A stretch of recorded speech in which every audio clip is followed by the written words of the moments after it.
Hello, everybody. How you doing today? This is Cover For the Guys. I'm Marquise. I got Nick and I got Terrance with me. How you doing today, Nick? Doing good, man. Ready to get into some of this NFC East football. We got a special guest with us tonight. I'm excited. Terrance, how you doing? Yeah, feeling the same. Ready to talk a little bit about the NFC East and pick Jonathan's mind a bit about the Giants. Nice. And like the guys reiterated, they said we got a special guest. We do. We got Jonathan Osborne from the Six Man Show, Orlando Magic podcast. Me and him go way back, high school. Way back. Way back. I was a kid. He was a grown-up high schooler, senior, and I was a little freshie. But how you doing today, man? I'm good, guys. I appreciate you guys waiting on me. I was a little bit tardy to the podcast, but I'm excited to chop it up with you guys. I appreciate you guys having me. All right, so we got Jonathan on the show. We're all, the guys don't know you. Maybe the audience doesn't know you, but I know you. Can you elaborate on yourself and give everyone a little bit of background? Yeah, so like Marquise said, we go back to high school. I was a senior. He was a freshman. We used to call him Kevin Durant or Rondo, whichever one, because he was, long like Rondo, but like in the face looked like Kevin Durant. So we go way back. But yeah, like you alluded to, the Six Man Show. So I'm a big Orlando Magic fan. That's my MO. All over that. Thankfully, the season's over. We had a terrible year. So in the off season, then my attention shifts to the off season, the NFL and everything like that. So I was born in New Jersey, actually, where the Giants actually play, even though they're the New York Giants. They play in New Jersey. So yeah, my whole family's Giants fans. My earliest memories are Eli slanging it. Sorry, I know you're a Patriots fan, but Don't do this today. look, you got six. All right, you got six. We snuck a couple in there, but Respect. yeah. But I'm a big Giants fan. Unlike a lot of people, I don't hate the Patriots. I don't hate Tom Brady. I got nothing against the guy. Every time we played him, we beat him in the Super Bowl. So not to rub it in anymore. But I'm just saying. Hey, I'm gonna be silent during this segment. I respect the GOAT. Tom Brady is without a doubt the greatest football player of all time, in my opinion. But yeah, right now I'm excited about the prospects of the Giants season. It's all going to come down to number 8. That's what our whole season is riding on. We're going to go as far as he takes us. So nice. Yeah. Hey, it's okay because you gonna humble me and I'm gonna humble Nick. So Hey, Nick, I've had enough humbling this week. Nick done had a tough week. He's a Heat fan, the Julio saga. So man, he's really going through it. But Jonathan, we can talk a good bit about basketball. Did Shannon Sharp really do him dirty? Was that a setup? What happened with that? I don't know. I honestly, all right, if y'all want to know my honest opinion about that situation, I feel like it was partially planned. I feel like Shannon said, because there's no way he was like, yo, I'm just going to call him right now and, this is going to go down. I feel like they had a conversation. He said, Julio, is it cool if I bring you on air and you just tell us a little something about what's going on? I think the front office with the Falcons said, we're going to have to move on from you. I think it's been obvious. We've all known. We've been talking about it for weeks now. It sucks. He's my favorite football player of all time, second favorite athlete of all time behind Dwayne Wade. So yeah, I think it hurts. Even if it wasn't planned, like Shannon Sharp has that relationship with him. So I don't see like you said, Uncle Shannon. Yeah. The people on Twitter make it a big deal and everybody's like, because like the legal background of it. So I get that, but it's not a big deal because it's like, he really does call him his uncle, So like, yeah. Well, that's what I'm saying. I think that's why I say partially, because I think he had to ask if it was cool to do it on air. Yeah, for sure. He definitely for legality on both ends. From the Falcons, there's no way the Falcons would just allow him to leak news like that if there wasn't some kind of conversation, Definitely. So we're going to bounce back into that NFC East division. I think this is one of the worst divisions in football. I honestly... Last year, definitely was. I'm glad we got Jonathan here to talk about it because, this is one that... It's every year that they get big games and, it's always on Sunday night. It's always on Monday or it's on Thanksgiving. Whether we're trash or not. And I'm like, how? Like, they could be irrelevant. And you know what? You're going to go see the Cowboys and the Giants are going to have a Monday night game. Most loyal fans, right? The most loyal fans in that division. So, Nick, who you got winning the NFC East next year? All right, so I feel like there's going to be some agreements in this. Maybe Jonathan will rock with his home team, but the football team is really on the rise. I mean, they were able to squeeze out and claim that division last year. And I think they're going to keep it going. Defense wins championships, and they got a lot of ascending talent. We saw what Chase Young was able to do last year. And I think they're going to keep pushing forward. Ron Rivera has been able to transform a couple franchises. Took the Carolina Panthers out of the dumpster. He's been able to do it with Washington so far. I think he's going to keep pushing it forward with this team. And, as hard of a schedule that they're going to have to start the season, they get to end the season with their division. So hopefully going into that playoff picture, they'll be able to take off. But yeah, I got the Washington football team. I got them going 9-8 winning the division. Nice. Jonathan, who you got winning your division? I know you might say Giants, but who you got? No. So I'm really torn. I agree with a lot of what Nick said. Like, Washington is definitely on the rise. Have they figured out what they're doing at quarterback? Like, is Fitzmagic like the answer there? Like, are we going to get, full, 17 games now of Fitzmagic taking them to the playoffs? I mean, he said 9-8. Maybe with Fitzmagic that might be realistic. Yeah. But honestly, like, the team that I'm more worried about is going to be Dallas. Like, yes, the defense is always going to be a problem, but if Dak comes back and is the Dak that we saw the first few weeks of last year, they're absolutely going to be a problem. Now I'm going to speak my piece on the Giants, right? The biggest question with the Giants has been Daniel Jones and the offensive line. Like, this is his third year. Giants fans, like, if you talk to people on Twitter or, some of the Facebook groups that him, whatever, like, people believe it's make or break it time for Daniel Jones. Like, if he doesn't have a good season, they think the Giants might start looking to the future at the quarterback position. I don't know that I agree with that, because I think especially Dave Gettleman is really hanging his hat on that pick. And unless you're moving on from Dave Gettleman, which a lot of people have clamored for the last couple of years. Now, last year, the draft and free agency, I felt like he did a good job. This year, he knocked it out of the park. Free agency, I think we had a great draft as well. So I think people are kind of changing their tune on Dave Gettleman. But for me, I'm a Daniel Jones believer. I feel like if he makes the right read, he can make any throw that there is. Like, I really believe in his talent, especially. For me, it all comes down to the offensive line. Like, you take Andrew Thomas in the first round last year, it really didn't work out the way that we had thought it would. Like, yeah. If we look back, I'm taking Tristan Wirfs all day. Like, and I'm not thinking twice about it. Will Hernandez, who had a decent rookie year, we thought he was going to be better last year, wasn't that great. And then you look at the right side, like Cam Fleming was just a complete dumpster fire. I can't believe that he's even on a team and possibly starting again. But I'm looking forward. Nate Solder's coming back. He opted out last year because of COVID. Matt Pert, I'm excited to see what he's going to bring, our second round pick from last year. So if the offensive line can put it together, Saquon's coming back. I cannot complain whatsoever about our wide receiver core right now. When you look at Golladay and Shepard, I'm a big Darius Slayton believer. Maybe he's not a wide receiver 1, maybe he's not a wide receiver 2, but he's a hell of a wide receiver 3. But the defense, I mean, Patrick Graham, especially Joe Judge. Like, I wasn't sure about the Joe Judge hire at first, hiring a special teams coach, but he's been incredible for us. Patrick Graham has been incredible. I was really afraid that a team was going to poach him away from us this offseason, but we held on to him. You look at, an addition like a Dory Jackson. Xavier McKinney is going to have a whole healthy offseason. So I'm excited for the Giants. We got a squad, a lot of young people. We got a lot of young talent. And I think, not gonna lie, you might have just told me on the Giants, man. Well, he gets the team did his homework. Is buying around Judge. It looks like around that coach. So it looks like they want to play for him, which is a good sign. They really do. Like, I'm not even trying I feel to be like biased. that's really crazy. Good. Like, that's a good thing to have. Terrance, who you got winning? Yeah, the division? I feel like it's a toss-up. I feel like either the football team or the Cowboys are winning the division. And I feel like if the football team wins, they'll go 10-7. And then the Cowboys will go 9-8. But if I feel like Cowboys win, they'll go 10-7, and the football team will go 9-8. But the reason I probably give the football team, obviously, like we've been talking about, their defense, top tier defense. But still that question mark, Fitzmagic coming over on a 1-year deal. Is he really going to get them over the hump offensively? I mean, they brought in Curtis Samuel as well.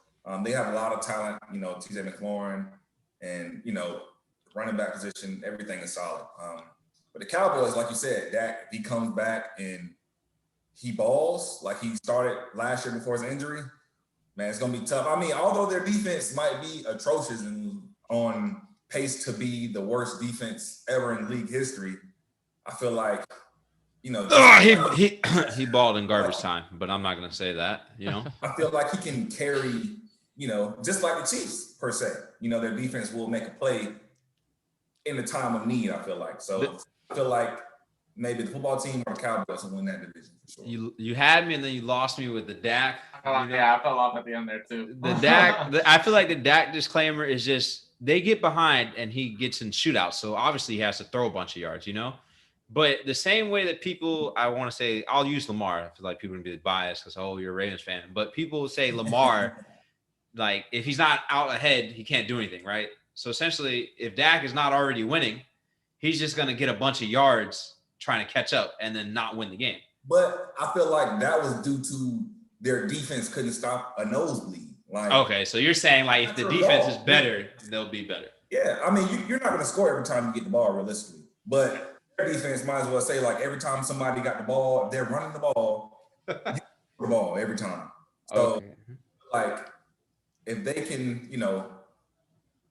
just tighten up a little bit, I feel like they'll definitely be able to make a run at it for sure. That's what I'll give Dak this. I feel like, he up until now, he really has not, because, everyone knows Jerry Jones' stigma that he likes to be micromanaging of the team as though he's the coach, general manager, owner, quarterback, everything, right? He has not earned that respect for whatever reason. There might be other ulterior motives that we don't have to get into, but Dak has taken the longest of the recent quarterbacks that Dallas has had to gain that respect. And I think that he genuinely now has it with that contract, So hopefully that alleviates some pressure for him and he's able to have a breakout year. Not gonna lie, I'm not a Cowboys fan, but I do hope that Dak has a good season, and I'd like to see Zeke get back to rare form. Yeah, he should have had the respect level. I got the football team winning the division. They went 7-8 last year. 7-9 last year and got in the playoffs on the heart of just having a defense. Yeah. Like their defense and Alex Smith just dragged them into the playoffs. Granted, the Eagles also handed them a win at the end of the year. They gave it to them. Yeah. I'm glad there's no Eagles fans in here because that's just I have no respect for that franchise, for that team. Oh, I got Doug two of my best Peterson. friends are gonna watch this. I promise you, I love it. Completely disgusted. So going back to the Magic, right? So they're tanking this season and they're competing with other teams to tank. Oklahoma City was like 5 games under 500. Shea Gilgeous-Alexander led them to like 2 straight wins, and then all of a sudden he had a severe plantar fascia tear. Sat out the rest of the season, and they won like 3 games the rest of the year. Trying to tank. Yeah. Just despicable. Like my team's trying to tank. Don't try to tank harder. Right? And we still ended up with potentially the top 3 pick or whatever. But the Eagles, bro, I could not believe that because the Giants were this close to making the playoffs. Hey, it seems like if y'all was better, y'all wouldn't have had to bet on someone else. No, you're right. Jonathan, I feel for you, bro. But yeah, right. Just win some more games if you don't got to Hey, because I'm not going to lie. 100% right. When Joe Judge made that comment, he said about like that it was disrespectful. I'm like, bro, you're betting on them losing so you can get the playoffs. Like, what are we talking about? But if Jalen Hurts plays that entire second half, oh yeah, they beat him for sure. You're not wrong, but it's just like don't have a losing record. All you needed was not a losing record. You're right, but I'm still salty. I don't care. Hey, I'm not hiding it. It's all love. It's all love. It's all love. Oh. But I got the football team getting in, going 10-7. If they went 7-9 last year with they got the best defense in the division by far. Nobody's close. The Giants are the second. Yeah, they're top 5 in the NFL.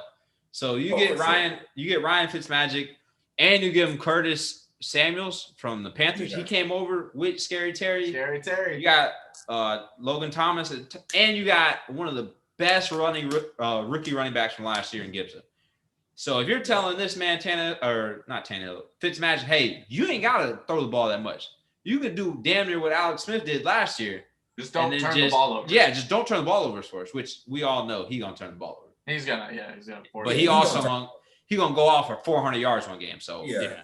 He gonna make some ridiculous throws and some great plays, and then he gonna be like make some plays like just head scratchers. Yeah.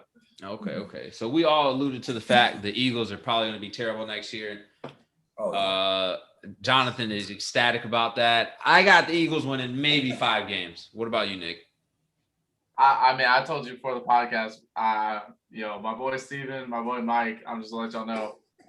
Sorry, not sorry, bro. Y'all about to win 2 games and lose 15. Like, I can't see y'all beating too many teams this year. It's still the rebuild process. You know, you still got the coach, Jalen Hurts. I honestly want to see Jalen Hurts win. I want to see Devontae Smith win. Hopefully they can just, what I look for positive for the Eagles this year is building that chemistry between Jalen Hurts and Devontae Smith going forward. But outside of that, I mean, you got Fletcher Cox on defense, but I really don't see y'all. They're putting the whole division through the gauntlet. Everybody's got to play KC. Everyone's got to play the Bucks, the Chargers. I mean, the schedule is not helping you out, and the inconsistency from play and the front office is not helping y'all out. So, hey, Jonathan, I know you're an Eagles hater, but like looking at this from not being the Eagles hater, if you were an Eagles fan or just an outsider looking in, would you dismantle the Eagles and sell what you got and just keep Hurts and Smith and then sell the older talent like Brandon Graham and Fletcher Cox and just get draft picks? I think I would, because like every year it's like, how healthy is Fletcher Cox going to be? Is he going to be able to play the entire season? They're like, 4 years removed from the Super Bowl at this point. I'm not a big Doug Peterson fan for character reasons mostly, but they got rid of Dougie. They brought in the new coach. See, I don't even see that just tells you how close I follow the Eagles, because I could care less, honestly. So no, I mean, yeah, if you're bringing in a new coach, new regime, like you might as well. I don't see the Eagles being competitive as far as like making the playoffs. Definitely not winning another Super Bowl anytime soon. That was a complete fluke in my opinion. So all right, that's nice. I'm sure my man here agrees with that. You know, the Super Bowl win over the Patriots.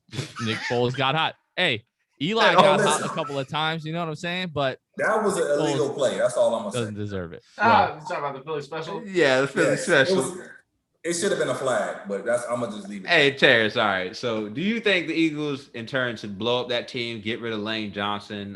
They got Kelsey's brother on the line, Brandon Graham on defense, Fletcher. Yeah. Like, they got ample veteran talent that I feel like championship teams would be like, hey, I'll give you a 4th or maybe a 5th or multiple 4s, and I'll take a Fletcher Cox or a Brandon, a team that's in the hunt. I definitely think they should bust it up at this point. I mean, when you're looking at the projection right now, like you're projected to at best win like 6 games next year. And then, those guys are only getting older at this point. So it's like, okay, go ahead and start getting the most value for them that you can get and just go ahead and rebuild. I mean, it might be looking sad for a year or 2, but I mean, after that, I feel like, you can in turn do what the Patriots did. Look bad for a year and hopefully bounce back that offseason. Potentially. So, yeah. That's true. All right. So we got the standings out the way. Who are your guys? I'll ask Jonathan. What offensive rookie you think is going to have the biggest impact in the division? Doesn't have to be someone on the Giants, or you can go Giants. Kadarius Toney, baby. Kadarius Toney. No, like seriously, I'm really, really excited for that pick. I don't think as far as like a receiver, we haven't had anybody as dynamic as him since Odell. Like he's not Odell. I think he's a different kind of receiver, but like he's just a guy that you're going to want to put the ball in his hands. Like the last season, one of Jason Garrett's favorite things to do was to run jet sweeps with Evan Ingram. And now we signed Kyle Rudolph, which like I hate Evan Ingram. Like I think Daniel Jones threw like 11 interceptions last year, and I watched every single one of them, and 4 of them, Evan Ingram got hit directly in the hands, and the ball just flew up in the air, and the other team came down with it. So I think we're going to see just Kadarius kind of get into that role, like the jet sweeps. That's going to be Jason Garrett. He's going to love that. So my opinion, I'm really, really excited for Kadarius Toney. Eagles, Devontae Smith. I mean, that's really who I wanted at 11 before we traded back. So he's going to be incredible, but I'm hoping it's Kadarius Toney. I think first time I'm ever rooting for a guy with a septum piercing. So we'll see how that works out. I think Kadarius Toney honestly has the most boom and freedom to actually boom, because he's not going to be the number 1 option. Hell, he's probably not going to be the number 2 option. Probably be like the 3rd or 4th option, because you're going to have Galloway, you're going to have Shepard, you're going to have Evan Ingram, you're going to have Barkley back. Like he's going to be in like a Percy Harvin type role where he's going to have open space and be able to do damage. So you saw him last year at Florida. That kid in open space, I feel like, is a nightmare for somebody. Yeah, he's definitely going to get a ton of gadget plays. And I was going to say, he's a playmaker. They'll get from the beginning, before the draft, he was like, to me, he was like a sleeper pick. Like I said, like a couple episodes ago, like he's a sleeper pick. And I feel like he's just electric, just like you say, just like a Percy Harvin type, to where, okay, kick return, punt return, get in on the gadget plays in offense. I feel like he's going to make a really big impact this first year for sure. He's been a mismatch for sure. Nick, mismatch. Nick, who you got on the defensive side for offensive or defensive rookies that was going to make an impact? We spoke about Dallas's defensive struggles, and Pro Football Focus had them ranked at the 28th defense in the league. Their first pick, Micah Parsons, he's going to be inserted directly into the starting lineup. He's going to be asked to do a lot, and I believe that he can. He was a monster at Penn State. He got to play in that Big Ten where linebackers are bred, So I believe in Micah Parsons. I think as much as of a Dallas Cowboys hater I am, I won't lie. I do not. How you feel about the Eagles, Jonathan? That's how I feel about the Cowboys. Oh, don't get it twisted. I feel the exact same way about the Cowboys. Like the only team in the division that I don't hate is the Redskins. My entire life, you can ask anybody that I know, like public enemy number one has been the Cowboys. Just because of the antics of last season. Okay, now the Eagles are 1A and Cowboys are 1B. Like, so I can't stand the Cowboys, but I really am excited about the pick, Micah Parsons. I mean, the dude's an animal. He can do anything. He can get back in coverage. He can get after your quarterback. He can get after the running back, whatever you need him to do. For a team that's so sorry on defense and you need everything, you got a player that can do everything. So I like that pick. What's scary for them is that on paper, not on like performance last year, they're gonna have DeMarcus Lawrence, Jalen Smith, and Micah Parsons like in the backfield of getting at a quarterback. Like it sounds great. Like Daniel Jones should probably be a little worried. Like he should be worried regardless. Every team does that to us. Like he does not look forward to seeing like Chase Young, DeMarcus Lawrence, those guys. Like at least the last couple of seasons. All right, nice. Cowboys for me it's not even like talking about like like you say antics and that. It's the fans for me. Like that's what it really is. And Jerry Jones for me. But it's definitely Jerry. Fans. I spent most of my life because of Cowboys fans hating Tony Romo, and now I love him. Like he's my favorite announcer to listen to on Sundays. It's like as soon as I didn't have Cowboys fans chirping at me about how Tony Romo is better than Eli Manning, I was like, okay, this guy's not so bad. Man, Tony Romo, I just feel like the fans just like, every year we're gonna win the Super Bowl every year just to go 8-8. Like, bro, I don't honestly, I don't know who deemed them America's team, but I mean, we need to revote on that because I don't remember. Yeah, Skip Bayless and them boys back in the 90s when they did have a squad, but I don't care. The Patriots have won so many rings, and nobody goes, "Hey, that's literally America's the Patriots." Team. They should. I don't even hate the Patriots. Like I don't even not like them. I just don't root for them. Like there's no part of me that's like, "Oh, screw the Patriots." I'm just like, whatever. For obvious reasons, I fucking hate the Patriots. The Cowboys was doped up back in the day. That's how they was doing all that. I mean, Jonathan, what defensive standout you got going? I got Jamin Davis, the linebacker that Washington took in the first round. I feel like he's going to make a hell of an impact for him.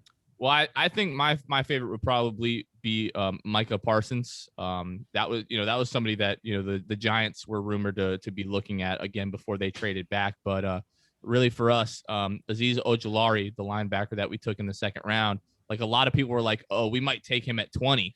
So the fact that he was there in the second round for us, I'm really excited. I'm not a guy that follows a lot of college football. I have a lot of friends that are Gators fans, so I knew all about Kadarius Toney and everything like that. I was even like, okay, maybe if Kyle Pitts is there at 11, like in the early mock drafts, like as the weeks went on, he just kind of skyrocketed up everybody's draft. His stock was going high. Yeah, exactly. I don't know who drafted Kyle Pitts, but that dude's gonna be good in the NFL. Yeah, that's right. the Santina's about to trade Julio, but hey, another product. I'm definitely. I think Micah Parsons, he's gonna be really good, but I'm hoping it's gonna be Ojulari for sure. I'm biased. I don't hide it. Yeah, all right, that's fair. Hey, that man's wearing it on the sleeve, like, hey, it's Big Blue here or nothing. You and Terrance would get along well, man, because he thinks the Patriots about to win the Super Bowl this year. So we got that out the way. The rankings, offensive rookie. I got a real big question for Jonathan. Who are the 5 best Giants players that you got?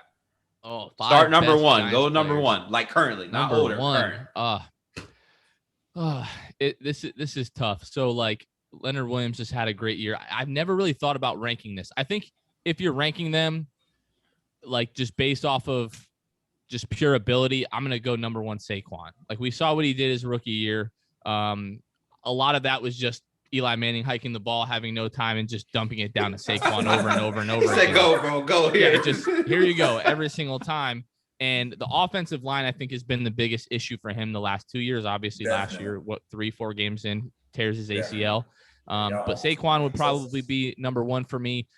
James Bradberry, I think, is going to be up there. He was incredible last year. A lot of people loved that signing from Dave Gettleman.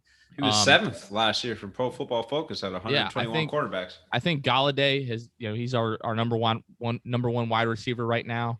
So I would go some order: Saquon, James Bradberry, then Galladay. After that, probably Leonard Williams. Number 5. I don't know. Maybe a Dexter Lawrence. I don't really know number 5, but the top 4 for sure, it's in that type of order. So, all right, I'm glad we're on the same page. Number 1 is Saquon. Everybody. Yeah. Oh, it's number 1 has to be Saquon. Saquon is unanimous number 1. All right. Unanimous number 1. I got 2. I got Kenny Golladay. I know that's high to put him. He just got injured, but the Giants haven't had a number 1 wideout since Odell left, and Evan Ingram, like Jonathan alluded to, kind of drops the ball. So don't get me wrong, Evan Ingram is nice, but the issue is he drops the ball. So that's true. I have petitioned that the NFL should create a stat for quarterback interceptions that are not their fault. Like if you throw it to a guy, hits him right in the hands, should not go against the quarterback, and they should name that statistic an engram. Jonathan, I agree with you 1,000%. Like I don't know if you watch baseball or any of y'all watch baseball. Like if you have a no-hitter going and it's an error by the outfielder, you don't lose your no-hitter. Right. I agree with you 1,000%. Oh, they definitely need to do that because Mark Andrews be getting a lot of Lamar Jackson's interceptions. Boy, that man. So we got Saquon 1. Because Cam was just throwing picks like Cam was out there like, I see ghosts. Boy. I love the Sam Darnold, bro. Yeah, we had that. So we got Kenny Golladay 2 for me. I got Leonard Williams 3. He was ranked 15th out of 26 defensive tackles. Like you said, he had his best season last year. He's big dude, big body. He's an animal. Yep, big cat. James Bradberry 4th, and 5th was a toss-up between Daniel Jones and Evan Ingram. If Evan Ingram's catching the ball, I'm probably going to go Evan Ingram. If Daniel Jones isn't throwing interceptions, I'm probably going to go Daniel Jones. Listen, if he's not fair. throwing picks or fumbling the ball, because that man can't hold onto the ball to save his life. I know it. No, it's weird that he can't hold the ball. Like I've never seen a quarterback struggle so like big. But are we gonna blame the offensive line though? Because I mean, I think you have to. I don't think he's completely blameless. I think that's definitely a factor. I don't think you can ignore that. But I'll be the first to say, like, it is a legitimate problem that he got better last year. He really did get better last year. But, the interceptions are still an issue, When they put the pressure on him and said, like, they were going to sit him if he didn't control the ball, like Jason Garrett said, like, you need to be able to hold the ball. The fumbles, like he said, they lessened way more. Right. At one point, it was just. But the offensive line's just got to play better. Like going back to Eli Manning, Dave Gettleman, 3 seasons ago, tried to tell us that, Eli Manning can still be a winning quarterback in this league. Yeah, if you have the best offensive line in the league and he has 4 seconds to sit back there and throw the ball every play, but a guy that's old as crap and not mobile at all. I mean, Daniel Jones, apart from, the turf monster jumping up and getting him, he's got some wheels. So, but if you don't have protection, you're going to have a hard time. I mean, look, Michael Vick back in the day playing for the Eagles, arguably one, an MVP back in the day. And then there's just I remember, I think it was like a game against the Saints, whereas every single time dropping back, he was getting just beat to the ground. Doesn't matter how good you are. If you don't have protection, you're going to have a tough time. We saw Patrick Mahomes in the Super Bowl, right? Yeah, there you go. He ran for 500 yards, damn. Yeah, and it wasn't a positive game. It was running from everybody. The backfield. Yeah. Yes, like that. I never seen that statistic like actually brought up. Like I remember people used to say like when Big used to do it back in the day when he would run in the backfield, people were like, oh, like he's probably rushed like 100 extra yards from running away. And they really pulled up the statistics for Mahomes, like how many yards he rushed running from them boys. 500 yards. That's ridiculous. The only other one I know is like Barry Sanders. They say, because that's what I was talking about is scrimmage yards. They say that he used to run like, 130 yards a game in the backfield. Bro, you know what's funny? Barry Sanders and Eric Dickerson. I remember when I was a kid, my mom's boyfriend used to show me. Them boys used to run to one side of the field and cut back the other way. And be like, oh, I can't go that way. And that's just crazy. No O-line. They had no O-line. They had to. It would be no positive game. Like they still be at the line of scrimmage, cut back, and then get the game the other way. Yeah. So like that to me is crazy. We got some questions for you though. So we're gonna let Nick ask our special guest Jonathan the questions he got for him, and then Terrance will follow behind that. All right, Jonathan. So we've already got some of your opinions on Daniel Jones. That's my first question for you is surrounding that. Do you think he is the future going forward for the franchise? Do you think he can be, like you said, this is the make or break year. He's shown flashes of greatness. They've gotten him weapons now. He's got Kenny Golladay. We got Saquon coming back.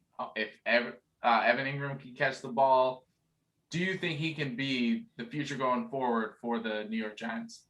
I definitely think he can be. I don't know that he will be. It all comes down to this season. All of us Giants fans are hoping and praying that he's going to make like a Josh Allen third-year leap where he's just going to become incredible. He's not Josh Allen. I'm not going to go as far to say that, but we won 2 Super Bowls with a guy named Eli Manning. I think he can be at least as good as Eli Manning. Eli Manning was good enough to make the Pro Bowl a couple of times, won a couple of Super Bowls.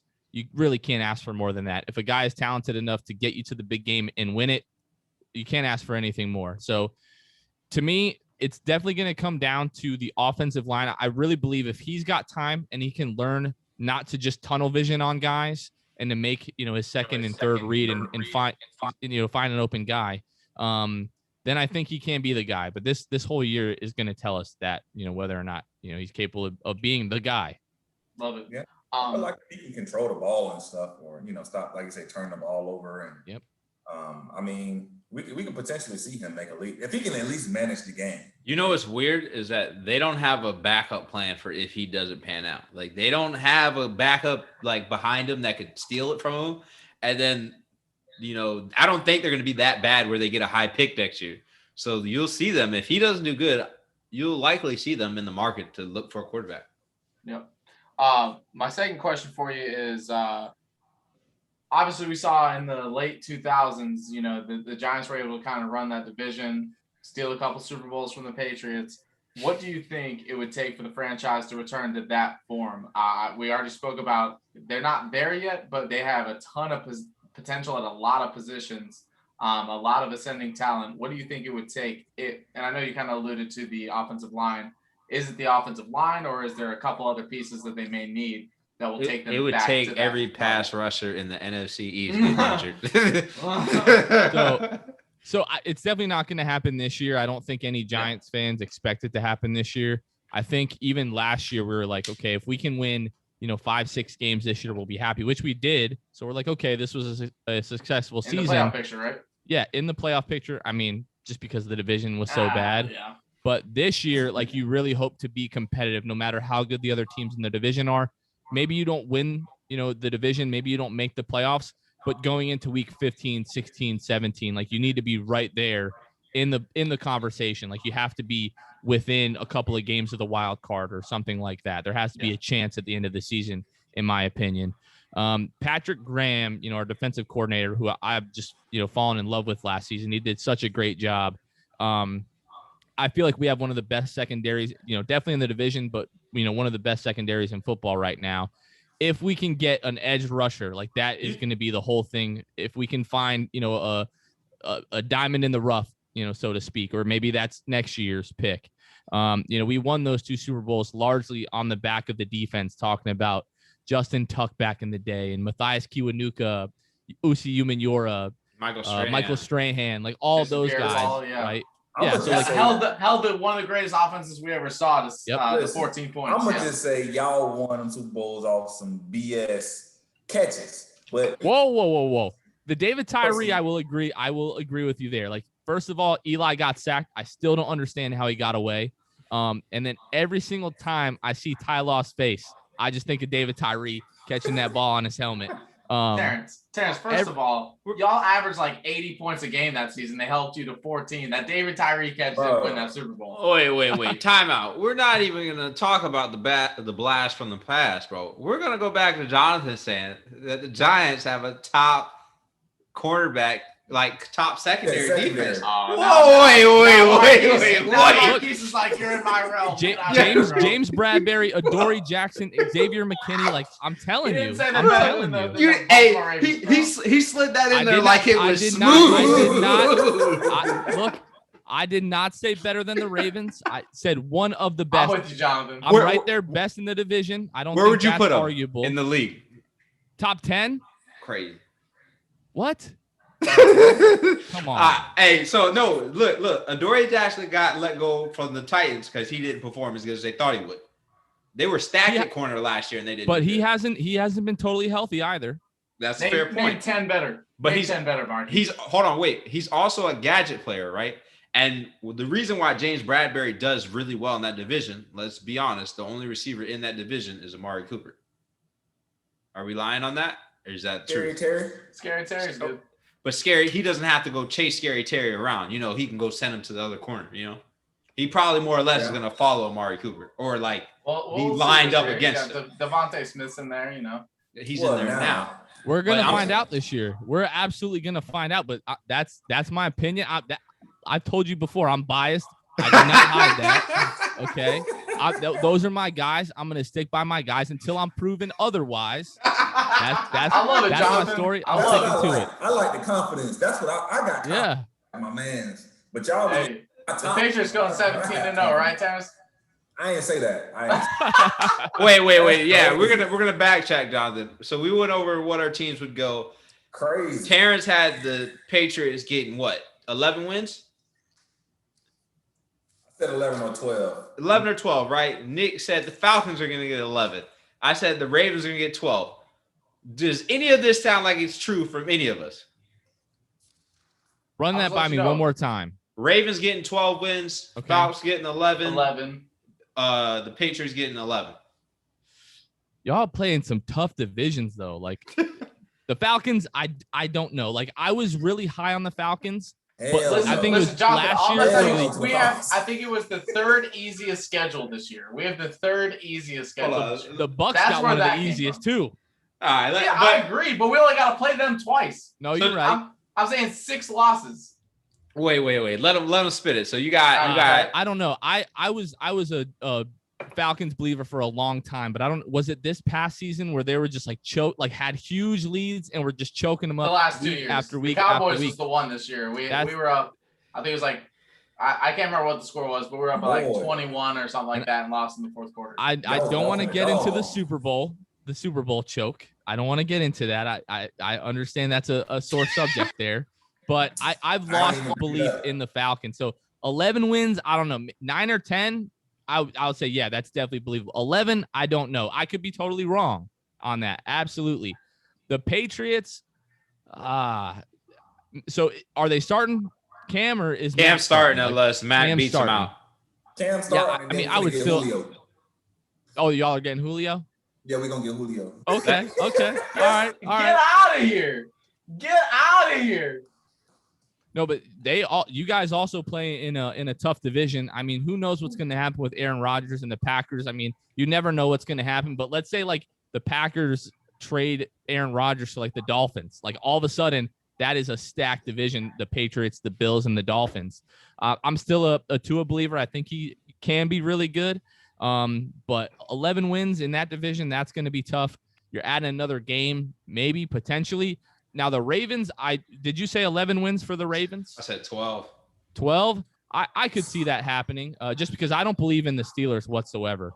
Last year, what did they start like 11, 12-0 and then just completely fell apart? They played the sorriest teams. I don't care what nobody says. Yeah, the Browns, I'm still not 100% sold on the Browns and Baker Mayfield. He definitely had a much better year last year, but until they have so much talent, they should they should be great. They absolutely should be. They're a contender. Yeah, absolutely. So I would lean towards maybe 12. I mean, I'm hoping for 9 wins. I don't know what you guys think about the Giants getting to 9 wins. That might be completely impossible, but I got y'all going 9-8. So, okay, I'm happy with that. I said 8 and 9, but potentially. Okay, yeah, 8-9 wins. I'll be happy with that. That's a successful season for me. I got y'all going 6 and 11. I'm not gonna lie, but I would kill myself. I will kill myself. So I'll go max 8. This will be my one and only appearance because I'll be dead if we win 6 games again. Because if we win 6 games, then that means Daniel Jones was trash. Like, well, look, because to start y'all season, you got to start off with Washington, New Orleans, Dallas, the Rams, Carolina, KC, and the we Bucs. have a really tough schedule this year. Absolutely. That's what I'm saying. This division I feel bad for because the whole division was trash, and y'all got the hardest schedules. I'm willing to bet he fumbles against Aaron McDonald. I gotta say say, day that ends in Y. Hey, I got a side wager on Nick that the Falcons are getting 11 wins. So he might as well send me that 20 as soon as they trade Julio. That don't matter. If we can get a defender, if we can get a corner, and edge rusher, then I don't care. To be honest, I mean, I care because he's my favorite player, but like at the end of the day, the team will be better. Yeah, y'all honestly, I feel like we have the best shot at getting Julio. Like if he want to win, because give us Gilmore. They're offensively, they're talented, but they let go of obviously Jonathan Smith.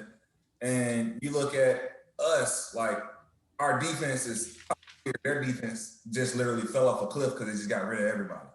We'll address the Julio saga later and let Nick. I want to say one last thing in here. I know sometimes Pro Football Focus can be a little suspect. Oh, it is. They have the Giants as the 3rd most improved secondary in the league. I'm just saying. Here, I'll name some off. You're not better than 10 because you said they're not top 10, so I need 10 teams better. You got the Bills secondary is stacked. They got 2 Pro Bowl safeties and a free safety, right? Yep. You got the Chargers. They just got Asante Samuel's son with Chris Harris Jr. and Derwin James is probably more likely to be healthy this year. I hope. So you got Derwin. You got the football team. They just snagged William Jackson from the Bengals. They got Kendall Fuller. What are you talking about? There's 2 corners. That's 2 elite corners, right? You got the Ravens. You got Marcus Peters, Marlon Humphreys. Enough said. Like, easily probably the best corner. Obviously, the Ravens are probably the best. Okay. Right? So you got those 4. You got the Rams. You got the corner on the other side of Ramsey is actually nice. They take a hit because they lost Johnson to the Browns. What's his name? They lost Troy Hill too, I believe. Johnson and Hill, right? No, I think Hill's still there. They lost Johnson though. Johnson went to the Browns. I thought Troy Hill left too as well. He might have. We might have to look into that. But they still got the rookie Fuller at safety, so they have him. Who else? Honestly, I like the Bucs secondary better than you guys. Not gonna lie. I don't even think disrespecting my team. Well, I didn't even get to the Gilmore. You got Gilmore with J.C. Jackson and what's his face? There's a 3rd corner. They're stacked. No, it's not Devin. It's somebody else. They're stacked. No, I'm just naming. Oh, okay, yeah. Names, the Patriots got this weird dynamic like us. Like they're stacked like 3-4 like starting corners. They're about to lose Gilmore though because we're taking him anyway. So you got that. What are we at? Hey, listen, if y'all giving us Julio, I serve you Stephon on a platter. so what? We're at 6 teams now, right? Now we're taking Marlon Humphreys. We're at 6. I almost cut this podcast off. Oh my gosh. What's it called? Let me get there. You're slowing down. No, Denver. Come on now, bro. They got AJ Boyle with Justin Simmons and Bruce Cahalan. He's like 5'9", but he's an animal. Surtain. I just got him too. Yeah, so you got those. And Practice Surtain. You got the Dolphins with Byron Jones. No, you got Byron Jones and Xavier Howard. Jonathan, don't let them do your boys like this. So that's 8. We're at 8, right? Okay. I disagree with 2 or 3 of these, but all right. So you got that. Who else? I might give it to you. You might be saying top 10. I'm just saying top 10. You might be saying they're elite. I'm saying top 10. Realistically, they're 1/3 of the league. You might be able to slide there at 10. You might. Well, I also think, and I hate to keep just like gushing over Patrick Graham, but I really do think he is such a good defensive coordinator. Like young guys like Julian Love, Darnay Holmes, who are kind of thrown into the fire next year. Like They have if those guys get better, like we are deep in the secondary. Like Jabril Peppers and Xavier McKinney back there. Like, don't sleep on the Giants secondary. It might surprise you this year. That's all. The Jabril Peppers revival is about to happen this year. No, it's been happening, bro. He's been playing pretty good. He was solid this year. He was really good this year. I just think he didn't live up to the hype. Yeah. Oh yeah. He No, didn't have absolutely a chance with the not. Browns. So Absolutely last year in a not. good season, I think he'll continue to ascend. With Julian the Love, year before, I wasn't crazy about him, but last year he was really good. and you got Logan Ryan back there, being a vet for the boys. Ryan. Like, I feel like a lot of those Top 10, rookies. baby. All right, I'll buy it at 10. A lot of those rookies from last year that that didn't get an offseason, those guys are going to get an offseason this year. That's true too. Daniel Jones is going to get an offseason with his coordinator on offense. Like, that boy, he's been getting the squad together for weeks now, even Jonathan, before OTAs. exactly. They've been on my case for weeks, bro. So I'm trying to recruit you to my team. I've been trying to fend off Terrance and Marquise for like 2 weeks. All right. So we had that happen. This new thing we're doing. Well, no, Terrance, don't you got some questions for Jonathan too? Yeah, I mean, honestly, through talking, I mean, we've answered them. I was going to ask him, what his expectations were. I believe the only question I have that we didn't get answered pretty much is, what do you believe y'all need to get over the hump? Oh, we need a lot to get over the hump. I mean, going from 5-6 wins last year. Like number one is going to be Daniel Jones. Like in this league, you need a basically an elite quarterback to have a chance to win a Super Bowl. I think Kenny Golladay was a really big addition because even as good as Daniel Jones was, a lot of times last year it just felt like guys couldn't get open, like Sterling Shepard, Darius Slayton a lot of the time, Golden Tate, who I'm glad that he's gone now, but a lot of that was a big issue. Like, yeah, even if Daniel Jones has time on certain plays, guys just weren't getting open. They weren't getting separation. So, like, where's he going to throw the ball? And that ended up in a few interceptions as well. Yeah, he got to learn to throw the ball away. Yeah. Oh, that's 100%. He needs to learn how to just give up on the play sometimes. Like, definitely tries to force it. But I mean, you like that, and then you don't, because you can just tell that the guy wants to do whatever it takes to win. But a lot of times it just ends up hurting you. Yeah, it all comes down to the offensive line. Daniel Jones, in my opinion. I think the defense is good enough. I think we're going to see the Giants, top 10, top 12 defense this year in the league. In my opinion, Marquise might argue with me again on that. That's fine. But yeah, I mean, I think what the Giants are really going to need is just time. They've got so many young guys. They're one of the youngest teams in the league. 2-3 years from now, that's when I expect us to start contending. I don't think this is the year, but like next year, if we're not looking like we could potentially contend, then something went wrong. And then it's time to start looking at, is Dave Gettleman, the right GM? If at this point, if they get rid of Joe Judge, I'll just be heartbroken, regardless GM change or not. Patrick Graham, I think this is going to be the last year that the Giants have him. I think he's going to be a head coach in the league next year. But yeah, that's what I think. It all comes down to number 8. I hate to keep saying that, but to me, that's what it comes down to. It's quarterback league. I love him because he reminds me so much of Eli, like even the mannerisms, the way that he speaks and everything. The face? It's just, yeah, it's Eli 2.0. And Eli is outside of Tracy McGrady, Eli is my favorite athlete of all time. Like I love everything about the guy. So we'll see. That's fair. So we're going to go into something we just started doing last week. We did the overtime segment. We're going to have some questions for you. So far, there's been a lot of conversation around the league about who is the best deep threat in football and like stacking up with history and who would you take. I got 4 choices, or actually I got 5 choices for you guys. I want to know who you're going to take. I'm going to ask Jonathan first. You get to choose between Randy Moss, Tyreek Hill, Deshaun Jackson, or Calvin Johnson. Who are you taking? Oh, Hakeem Nicks isn't a choice. He is definitely not. I'm just kidding. No, I'll just never forget the Hail Mary at halftime over the Packers in 2012. No, to me, like I love Calvin Johnson. Like he's another one of my favorite football players of all time. I remember the year that he was drafted. And even though I was a Giants fan, that was my wallpaper on my computer in my room was Calvin Johnson as a rookie. But it's hard for me. Like Moss is now a verb, so it's hard for me to go against Randy Moss. All right, that's true. Nice. Terrance, who you got? I already think I know who you're going to take, but who you going? I mean, I'm rocking with Moss. Like, he's honestly my, between him and Calvin Johnson, growing up, watching him on the Vikes, just 3 touchdowns.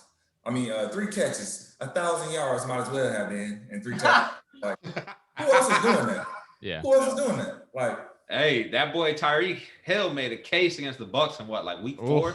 Yeah, 8 catches, 200 yards in 1 quarter. Yeah. Oh, he made a case. But Nick, who you taking? I mean, I hate to be the drum, bro, but I mean, it's Randy Moss all day. Like Jonathan said, there's a verb for it now. You just got Moss. So at the end of the day, I mean, there's never been somebody who was that athletic, that tall. I mean, he wasn't big by like bulky standards, but that fast, tall, could. I guarantee you, if he played basketball, he might not have been the best basketball player, but probably could have won a dunk contest because he could get up so much. And then the hands to go on with it. So yeah, I wanna make it an interesting conversation, but I'm going Randy Moss all day. Bro, he can catch everything. If I had to rank it, right? So if you line up everything they bring to the table, I feel like Deshaun Jackson's the last person on the list, unfortunately. And he's a good option. He's still a good option. Good. He just I won't give drops the Deshaun ball, Jackson anything because of that punt return for a touchdown that they beat us like way back in the day. I'll never forget that as long as I live. They said don't kick it to him. Yeah. Tom Coughlin walks right up to our punter after the game and says, I said don't kick it to him. We told the guy, don't kick it to him. Kicks it right to him. So I got unreal. D-Jack Flash. I think it's safe to say Tyreek Hill is probably 3rd. And Tyreek Hill is amazing. He's old. He's ridiculously fast, next world fast. Probably could race against these Olympians and place higher than DK did, maybe. Yep. But he's also had Mahomes. Yep. Like Randy Moss had Dante Culpepper, a couple randoms, then got Tom Brady. So I feel like the Chiefs' offense have been stacked as well. Like their offense. I got a question for y'all. Do you think, obviously, so Calvin Johnson has the physical attributes. Mm-hmm. Do you think the physical in terms of size or speed would be better for if you had it? Because Randy's got both. Randy Moss had both, right? That's why we're all picking him. He was taller and had bigger hands. And Calvin was 6'5". Well, I mean, like catch radius, like they're pretty similar, right? That's what I mean. It's like okay. They're similar. And then with Tyreek, it was speed. So like in Randy's the encapsulation of both. So what do you think is more important? Is it that size and catch radius, or is it that speed and elusiveness?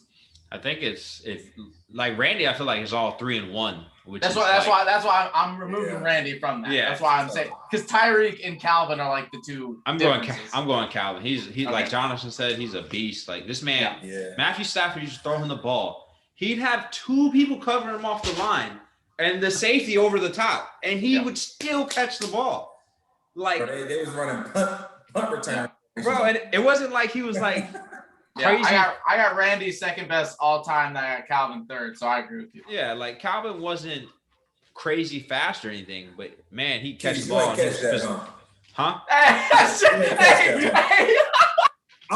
let it slide, but you.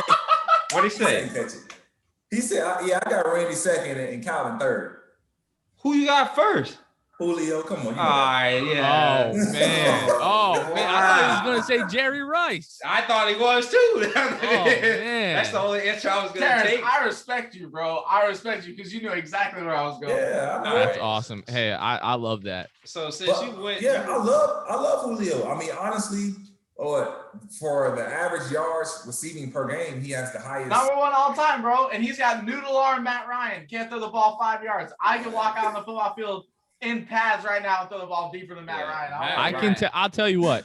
If you tell me that I'm getting Randy Moss, Calvin Johnson, or Julio Jones, I'm not gonna be mad no matter who I get. Yeah, and that's what it's like. It's preference. Yeah. You're splitting hairs. I got 3rd pick. I don't even care. Just give me one. Yeah. That's true. So we got the deep threat out of the way. We're gonna let Nick cry for a little bit and go on this Julio saga. We know Julio comes June 2nd. He's probably not gonna be a Falcon. So Nick, if you name one place you want to see him go, and then what would you like to get in return for him? All right. Can I grab tissues first, or are we gonna save that for when it actually happens? We can save it for when it actually happens. All right. So Marquise, you're gonna love it. You're gonna love my destination. You're gonna hate what I want. So you're not getting Marlon Humphreys. I hate to tell you, bro, but I want to see him to go to the Ravens for. All right, so we'll focus on the reason why I want him to go to the Ravens. So I look at it as like an Anquan Bolden situation, but better, where he was able to get there with Joe Flacco and really turn some heads. I think Julio could be that guy for Lamar. So Lamar has obviously tight ends have never been an issue for the Ravens. It's been who can get me a savior type play when I need it, when I'm scrambling in the backfield and everyone's coming down on me, and I can chuck it up for you after I put 500 yards of total offense for the team. Who can save me after I've saved the whole team? Julio could be that guy for the Ravens. I've always rooted for the Ravens as like everyone's got like a background team, right? Like, so the Falcons are my favorite team. I loved Ray Lewis back in the day. I loved Jamal Lewis back in the day when he had the 2,000-yard season. That was a big boy running too. People forget that. Yeah. So I've always liked the Ravens. I mean, even down to when I was a little kid, just the jersey. Something about that purple and black has always been cool. So if I had to pick a team to go to that I would love to see someone succeed with someone like Lamar Jackson, who's just been unnecessarily hated from start, in my opinion, I would love to see him go to the Ravens. Realistically, I do think Terrance, the Patriots are another option. I don't know if Bill Belichick pulls the trigger on that, seeing as he is both coach and GM for the team. He is more conservative. People say, well, he did it with Randy Moss. They were built to win that year. I don't know if y'all are that this year. I mean, he's been aggressive this year. Yeah, and if he wants to see Cam succeed and give Mac Jones, if Mac Jones ends up taking the mantle, something to play with, Julio is definitely a good option. And then, like you said, y'all's defense, we need defense. So it's going to come. Everybody talks about all these teams. San Francisco, the Ravens, the Patriots, teams that have a lot of defensive equity is someone that we will go to because people keep talking about picks. I'm not saying that we're ready. I said it to you earlier today, Marquise. Picks don't matter when you're ready to win. I'm not saying we're ready to win, but we're looking for defense. So a team that's got some defensive equity with some contracts that are easily maneuverable compared to Julio, I think that we would move with. I don't think y'all will give up Marlon Humphreys as much as I would like him, but one of the other backs I think we would take, and then probably a pick. And then, Stephon Gilmore is kind of like a 1-to-1 when you think about it because he's 30 years old. The contract kind of fits with what we're trying to get rid of and gets us what we need plus a pick. I think that would be a good one. I just feel like it's not like since teams found out after the Undisputed, with Shannon Sharpe and Julio saying like, I'm out of there. I don't think you're going to get the haul you thought you were going to get for Julio. I agree. And you want to know what my dark horse pick is he ends up with the team. Even though he said that he's out, I honestly think he kind of pulled the cards from the deck. By doing that hurt the Falcons. Because, when you say I'm out, everyone's like, oh, okay, so he's definitely leaving. We can give up less. I agree with you 1,000%. So we might end up with him in some roundabout way because I don't think Terry Fontenot, being his first year with the team, is going to be willing to give up Julio Jones, the greatest player to ever play for the franchise, for nothing. Regardless of what you think about him. You have to look at the aspect of I don't think he's injury prone, but he was injured last year. Yeah. He was balling before he was injured, so that lets you know he hasn't lost a step. Yeah, the year before he was balling. Yeah. Yeah, he was, and even before getting injured, like those 8 games he played. Yeah. He got injured. His contract's big. He's older. I feel like that's the only reason. Like it's reportedly like the Falcons want a number 1 round pick. The only teams that could give you a number 1 pick, like first round pick, and like you said, you're trying to win now and not for the future. It'd be the team like the Colts, the Niners, the Ravens. Oh, I didn't think the Colts are another team. But it's got to be a team, Marquise, that's got defensive equity. Another dark horse, I don't think we'll ever get Jair Alexander. That's what we would ask for. But, the Packers are desperately trying to keep Aaron Rodgers. That would be my pick. They're desperately trying to keep Aaron Rodgers. But I think the Falcons would try to strong-arm the hell out of the Packers for someone like a Jair Alexander and then also picks on top of that. Now, if we could finagle that somehow, I mean, I'd be a game for it because Jair Alexander is one of the best corners in the game, in my opinion.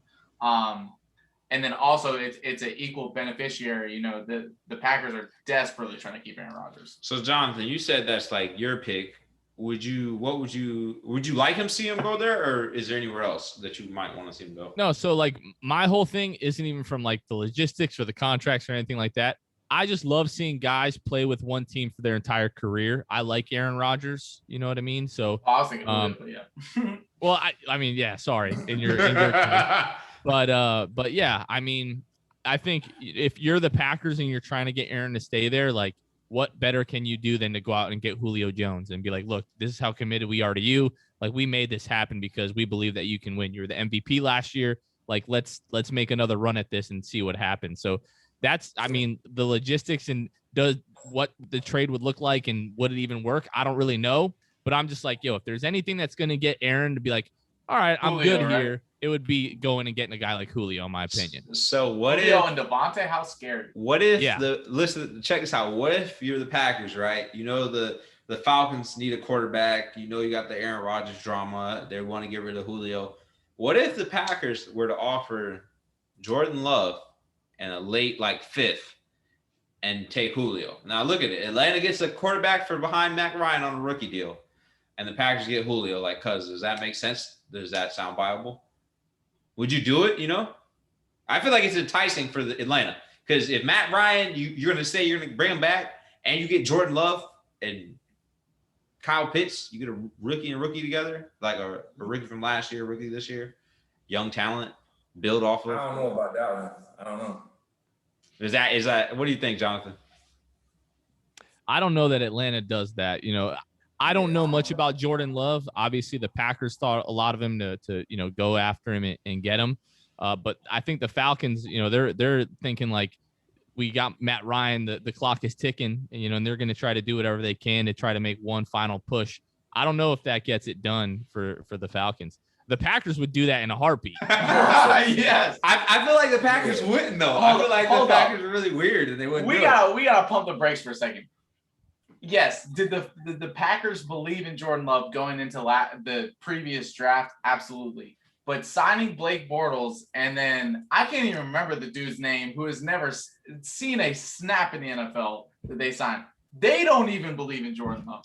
Now, as critical, Marquise, you know this, as critical as I've been of Matt Ryan. Yeah, Matt Ryan about to come on We've here. missed our window. We're stuck with Matt Ryan. That's my opinion now. We're stuck with him because there's no player there's no equivalent trade. Either a quarterback's not good enough or a pick's not worth it, or, you know, whatever the case may be. We can't get an Aaron Rodgers. You know, like in a perfect world, I would say trade Julio and Matt Ryan for Aaron Rodgers and Jair Alexander. Everyone know that's not happening. So, I mean, you still be stuck with the same problem. The defense would be even worse than the Packers. Terrible, defense. exactly. I mean, Jair would bring it up a little bit, but yeah, we'd be stuck in a similar situation. Aaron Rodgers wouldn't be happy. He wouldn't have Julio or Devontae Adams. So, I mean, but Jordan Love is not. If the Falcons did that, I will burn every Falcon memorabilia I have, and I'm picking a new team. I don't know who it is. Marquise, I might jump on your bandwagon. We're both but if we did that, I would be pissed, bro. You have no idea.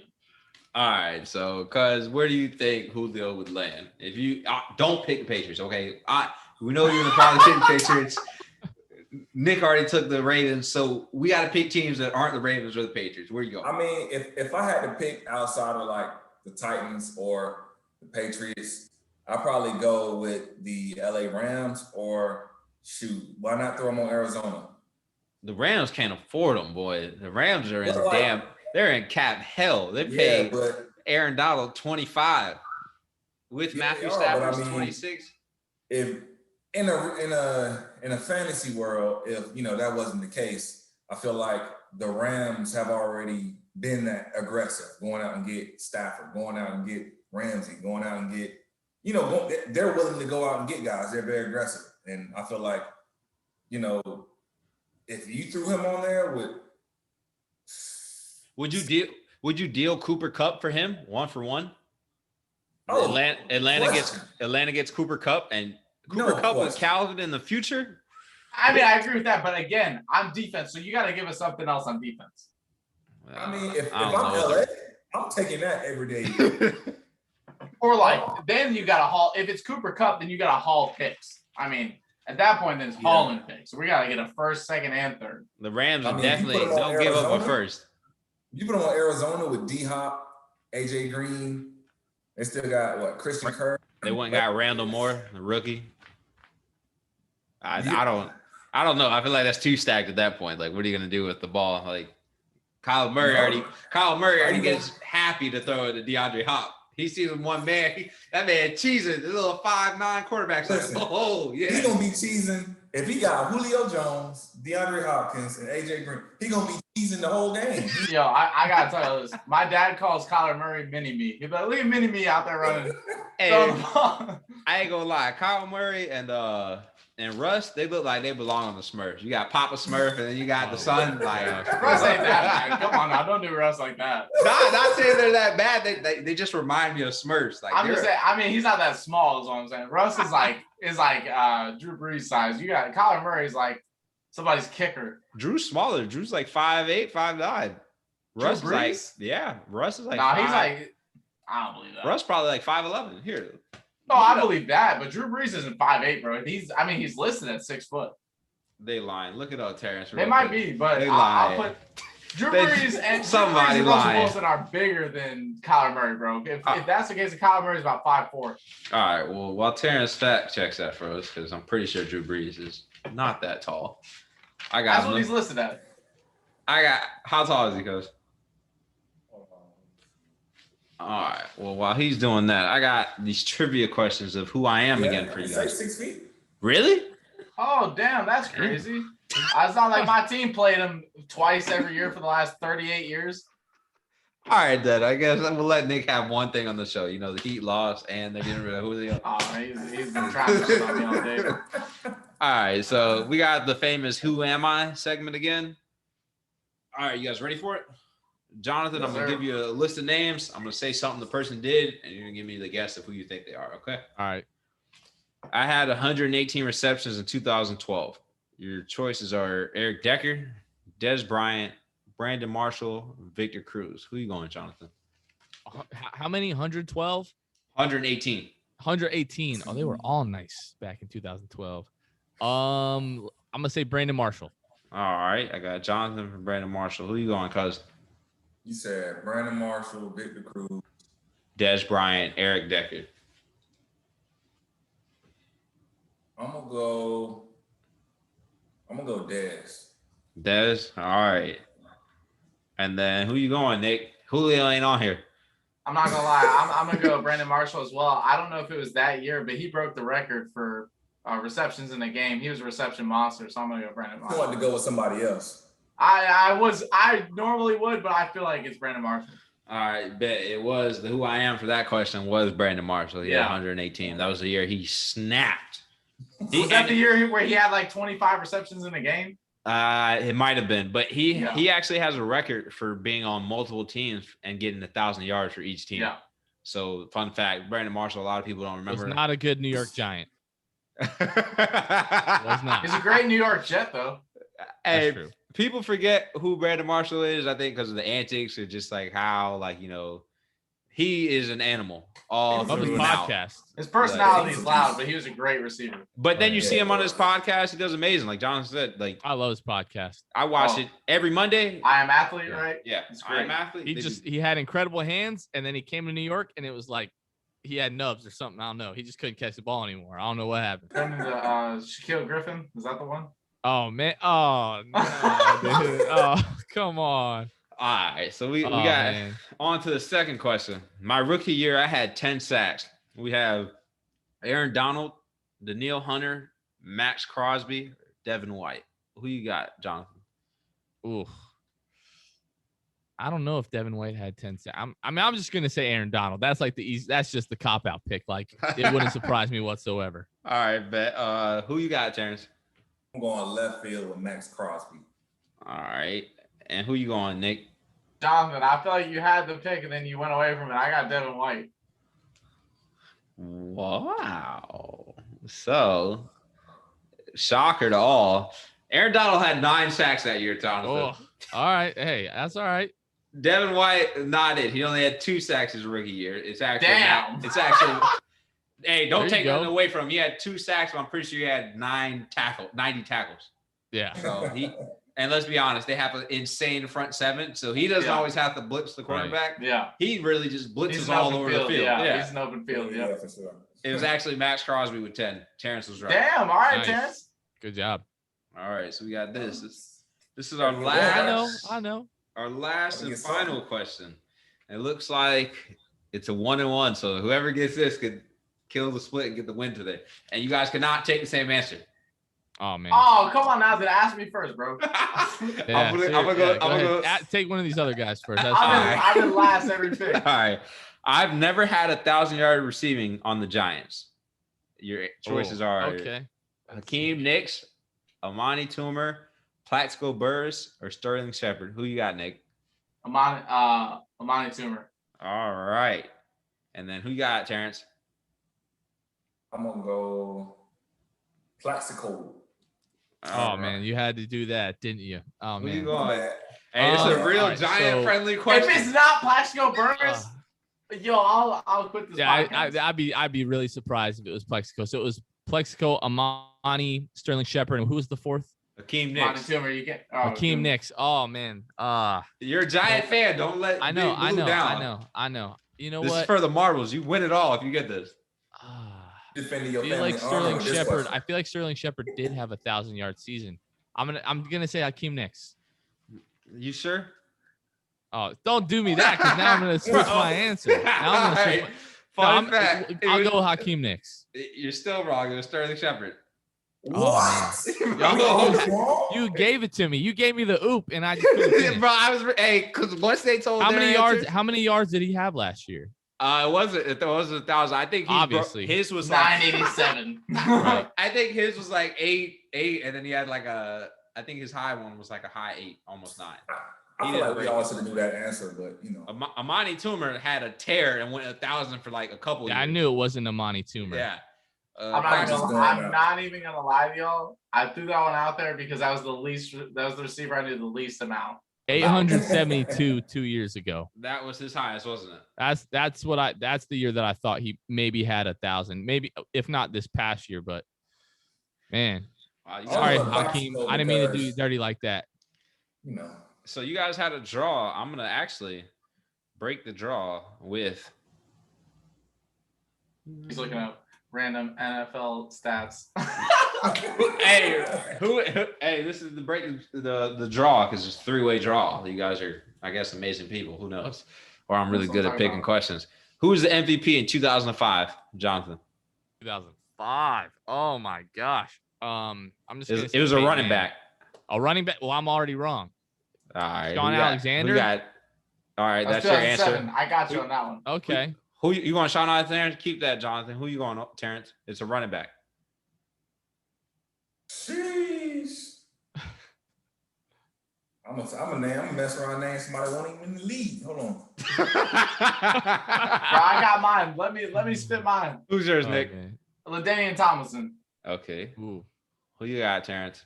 I think that was the year he dropped 31 touchdowns. Bruh, I'm about to plead the fifth.